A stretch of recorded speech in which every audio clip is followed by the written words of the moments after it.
Lu tahu nggak bro, ada satu pola yang udah lama jadi rahasia umum di kalangan orang Cina. Mereka tuh nggak pernah ngandelin keberuntungan buat keluar dari kemiskinan. Bukan karena mereka lebih pinter atau lebih kaya dari awal, tapi karena mereka punya metode yang disiplin, nyolok, dan kadang kelihatan keras buat sebagian orang.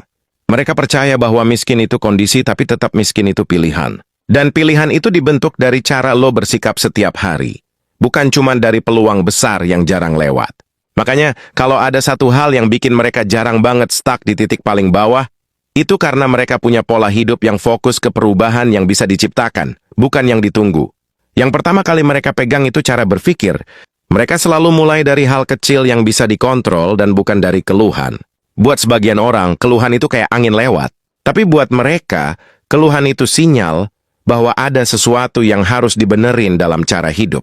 Jadi dibanding bilang hidup susah, mereka bakal mikir apa yang bisa dilakukan detik itu juga biar hidup nggak tambah susah. Contohnya, banyak keluarga Cina yang dari awal udah ngajarin anaknya ngatur duit meski cuman receh. Mereka percaya kalau lo nggak bisa ngatur Rp1.000, lo nggak akan bisa ngatur 10 juta. Karena itu, uang bukan hal yang harus dicari dulu, tapi harus dikendalikan dulu. Mentalitas kayak gini yang bikin mereka jauh lebih siap naik kelas ketika peluang muncul. Terus soal kerja keras, ini bukan sekadar kerja siang malam tanpa arah. Bukan begitu bro. Kerja keras mereka itu kerja yang punya lintasan. Mereka tahu kapan harus fokus, kapan harus nambah skill, kapan harus buang kebiasaan. Banyak orang Cina di negara manapun bisa mulai dari nol, tapi yang bikin mereka naik itu bukan jam kerjanya doang, melainkan cara mereka membaca peluang sambil jalan. Misalnya, banyak yang buka toko kecil sambil diam-diam observasi apa yang sering ditanya pembeli. Dari situ mereka bisa ganti strategi tanpa banyak drama. Mereka nyatet pola, nyatet perubahan, terus nerapin. Orang lain masih kesel karena dagangan gak laku, mereka udah ganti 2 strategi dalam waktu seminggu. Tapi ada hal yang jauh lebih penting dari kerja keras. Keberanian menerima proses panjang. Lo lihat deh, banyak keluarga Cina yang rela hidup hemat bertahun-tahun cuma demi bisa buka satu usaha kecil. Mereka nggak buru-buru pengen kelihatan kaya. Mereka bahkan sering dibilang pelit, padahal yang mereka lakukan itu ngumpulin modal sambil menjaga fokus.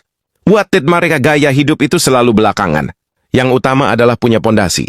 Kalau pondasi udah kuat, baru lo boleh ngomong soal kenyamanan. Itulah kenapa banyak yang bisa keluar dari kemiskinan, karena fokus mereka bukan pada hari ini, tapi pada 5 tahun ke depan.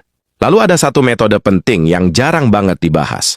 Mereka selalu bangun ekosistem, bukan sekadar usaha. Maksudnya gimana? Mereka nggak jalan sendirian. Setiap usaha itu disangkutin ke relasi, dibagi ke keluarga, disupport sama komunitas. Ada yang bantu modal sedikit, ada yang bantu ide, ada yang bantu tenaga. Mereka tahu kalau kemiskinan itu masalah kolektif, jadi solusinya juga harus kolektif. Meskipun kelihatan individualis dalam beberapa hal, tapi mereka tetap gerak sebagai kelompok yang saling ngangkat. Lo lihat aja, kalau satu keluarga buka toko, biasanya ada anggota lain buka toko yang masih nyambung. Itu bukan kebetulan bro, itu strategi yang turun-temurun. Dan ada satu prinsip yang paling keras tapi paling efektif.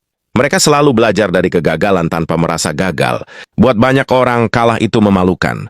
Tapi buat mereka, kalah itu data. Kalau usaha bangkrut, mereka cek kenapa. Kalau barang nggak laku, mereka cari pola. Kalau strategi nggak jalan, mereka ganti arah, semua dicatat, semua dipelajarin. Nggak ada drama panjang, nggak ada merasa diganjal dunia. Bahkan kalau jatuh berkali-kali pun, mereka tetap menganggap itu bagian dari lajur menuju stabilitas. Mereka percaya bahwa miskin itu bukan hukuman, tapi titik awal buat nyusun langkah. Makanya metode terbaru orang Cina buat keluar dari kemiskinan sebenarnya bukan trik ajaib, bukan rumus cepat kaya, bukan motivasi murahan, tapi lebih ke sistem hidup yang bisa dibangun siapa aja selama lo mau komit. Mereka nggak nunggu dunia berubah. Mereka yang adaptasi duluan, mereka nggak ngarepin kesempatan. Mereka yang bikin kesempatan lewat pola hidup yang teratur. Dan yang paling penting, mereka nggak takut hidup sulit sebentar demi hidup lebih layak panjang. Ada satu hal yang sering banget orang lewatin, padahal ini fondasi kuat, kenapa banyak orang Cina bisa naik kelas ekonomi. Mereka nggak pernah berhenti mengasah diri meskipun kondisi hidup lagi susah. Buat mereka, miskin itu bukan alasan buat berhenti belajar. Justru saat lo lagi kekurangan, itulah momen terbaik buat nyerap ilmu. Banyak keluarga Cina yang dari dulu selalu nerapin prinsip sederhana, yaitu otak lo harus selalu lebih kaya daripada dompet lo. Karena kalau otak lo berkembang, dompet tinggal nyusul. Makanya walaupun mereka kerja seharian, tetap aja nyempetin baca sesuatu, analisis sesuatu, atau sekadar ngulik cara baru buat ningkatin usaha kecil mereka. Pola belajar mereka juga beda, bro. Mereka nggak cuma belajar dari buku. Mereka belajar dari pergerakan pasar, dari kelakuan pelanggan, dari obrolan orang, dari kegagalan, dan dari kompetitor. Mereka anggap semua itu sebagai bahan baku buat keputusan. Banyak orang pengen maju tapi belajar cuma waktu mood bagus. Sementara mereka, mood itu nomor sekian. Yang penting ritme, bukan rasa.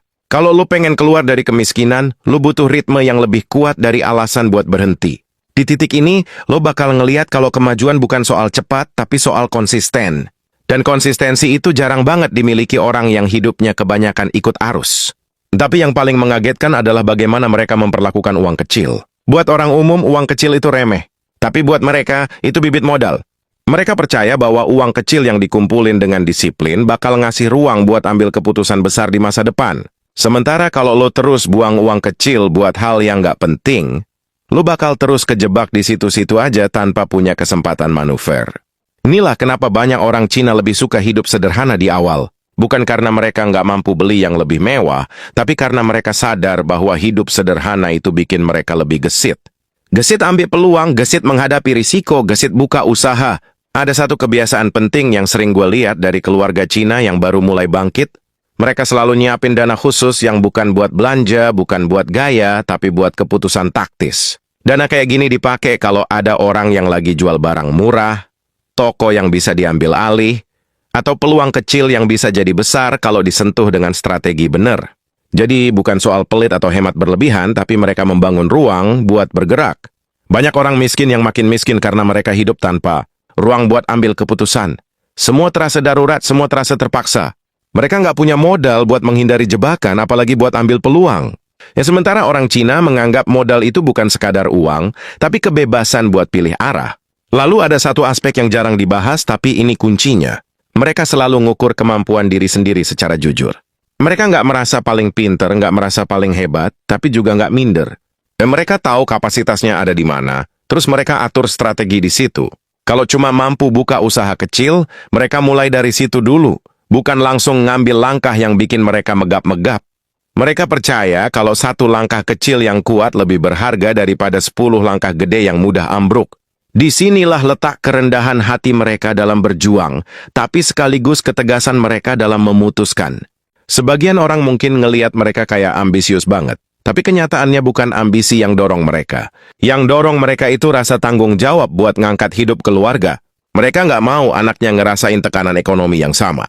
Mereka mau generasi berikutnya punya ruang lebih besar buat berkembang. Jadi mereka kerja keras bukan buat gaya, tapi buat warisan.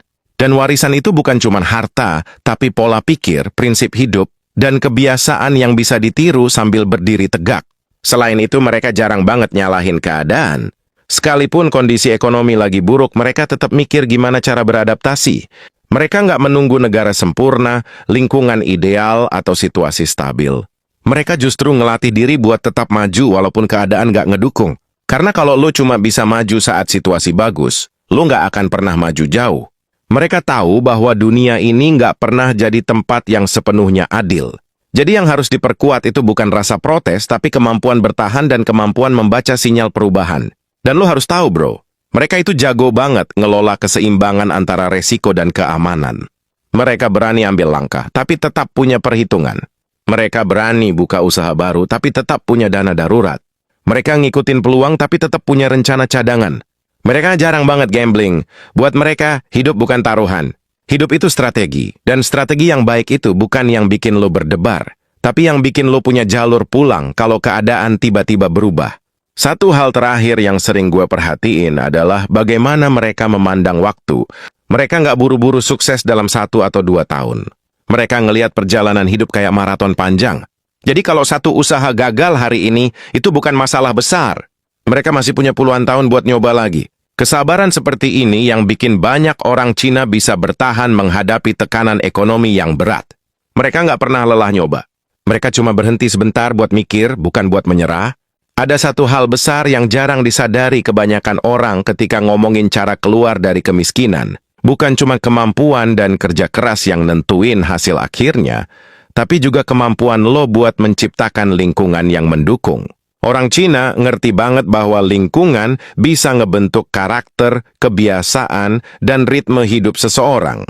Makanya mereka ngejaga lingkungan keluarga dan lingkaran sosial mereka seketat mungkin. Bukan berarti anti sama orang luar, tapi mereka sadar bahwa hidup berdampingan sama orang yang punya arah jelas itu bikin langkah mereka lebih presisi. Lo bisa lihat gimana mereka ngumpulin orang-orang yang punya tujuan sama, saling support, saling tegur, dan saling tarik buat tetap berada di lintasan yang benar.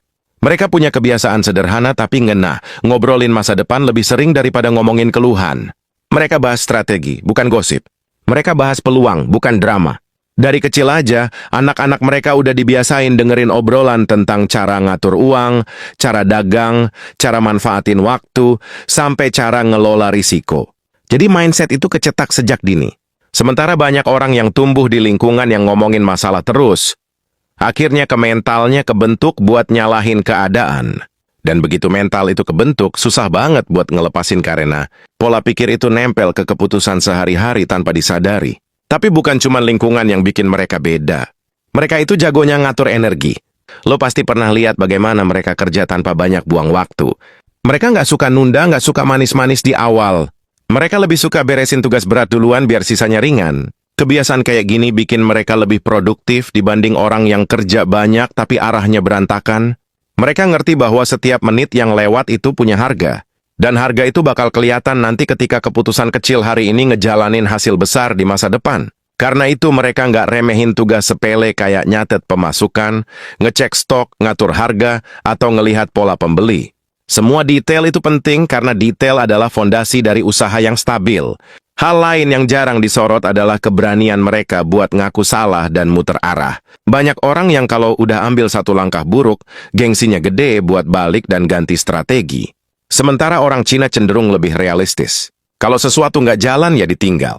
Kalau untung makin tipis, ya cari alternatif. Kalau pelanggan berubah pola belanja, mereka ikut berubah. Mereka nggak keras kepala mempertahankan hal yang udah nggak relevan.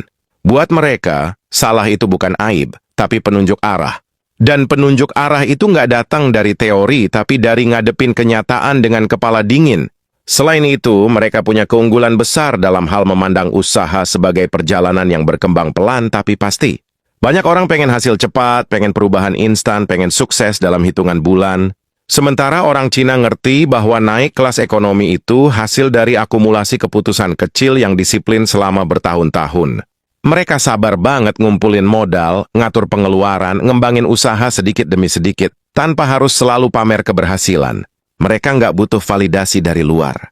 Yang mereka butuh cuma kepastian bahwa keluarganya punya kehidupan lebih aman di masa depan. Dan lo harus perhatiin satu pola unik. Mereka itu nggak takut memulai dari titik yang paling rendah. Lo bisa lihat banyak dari mereka yang mulai dari jualan kecil-kecil di pasar. Tapi mereka selalu bawa sikap profesional meskipun usahanya kecil. Barang ditata rapi, harga jelas, pelayanan cepat, tempat bersih, cara ngomong sopan tapi tegas. Mereka sadar bahwa kerja kecil yang dilakukan dengan penuh integritas bakal ngebentuk reputasi yang jadi modal berharga. Sementara banyak orang lain yang kalau usahanya kecil, ya kerjanya juga seadanya, padahal sikap itu justru bikin usaha kecil mereka nggak naik-naik. Satu lagi hal penting yang nggak boleh lo lewatin, cara mereka memperlakukan waktu keluarga sebagai ruang strategi. Banyak keluarga Cina yang ketika makan bareng mereka nggak cuma ngobrolin makanan. Mereka bahas apa yang harus diperbaiki, siapa yang butuh bantuan, apa yang bisa dikembangin bareng, dan bagaimana mereka bisa naik bareng-bareng. Jadi keluarga buat mereka bukan cuma tempat pulang, tapi basis operasi kecil. Dan basis kayak gini bikin keputusan mereka lebih solid. Karena setiap orang tahu perannya masing-masing. Tapi tentu saja, semua ini nggak berarti hidup mereka selalu mulus. Banyak juga yang jatuh, gagal, bahkan bangkrut. Bedanya mereka nggak berhenti meskipun gagal. Mereka punya keuletan yang nggak gampang patah. Mereka percaya bahwa keberhasilan itu bukan sesuatu yang dikasih, tapi sesuatu yang ditarik paksa lewat kerja keras, kebiasaan disiplin, hubungan yang kuat, dan sikap jujur pada kemampuan sendiri. Lo bisa jatuh 10 kali, tapi kalau lo berdiri 11 kali, lo menang. Dan prinsip kayak gini yang bikin banyak orang Cina tetap bisa bangkit meskipun situasi ekonomi lagi kacau. Akhirnya, ada satu pesan penting yang bisa lo ambil dari metode mereka. Keluar dari kemiskinan itu bukan tentang hoki, bukan tentang punya bantuan besar, bukan tentang lahir di keluarga tertentu. Tapi tentang bagaimana lo memperlakukan waktu, uang kecil, kebiasaan harian, lingkungan, dan sikap mental lo terhadap perubahan. Orang Cina ngasih contoh lewat tindakan, bukan lewat kata-kata. Mereka buktiin bahwa kalau lo pegang disiplin lebih kuat daripada alasan buat menyerah, lo pasti bakal nemu jalan meskipun jalannya sempit. Dan kalau lo bisa ngambil sebagian kecil aja dari metode mereka, kayak ngatur ritme, ngumpulin modal kecil-kecil, terus belajar tanpa nunggu mood, jaga lingkungan yang sehat, berani muter arah waktu salah, dan sabar ngumpulin kemajuan pelan-pelan, lo bakal ngerasain perubahan yang nyata. Nggak harus jadi orang Cina buat punya hidup kayak gitu. Lo cuma perlu punya tekad buat ngebangun sistem hidup yang bikin lo lebih kuat dari hambatan ekonomi apapun.